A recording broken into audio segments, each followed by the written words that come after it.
আজ আমরা এখানে এক শান্তিপূর্ণ সমাবেশে একত্রিত হয়েছি।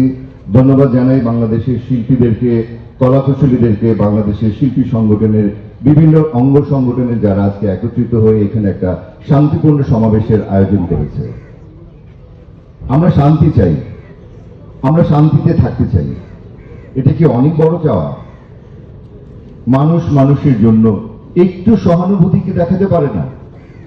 আমরা যদি কারো প্রতি একটু সহানুভূতির হাত বাড়িয়ে দিই, তবে কিন্তু সেই মানুষটার জীবন পাল্টে যেতে পারে, বদলে যেতে পারে।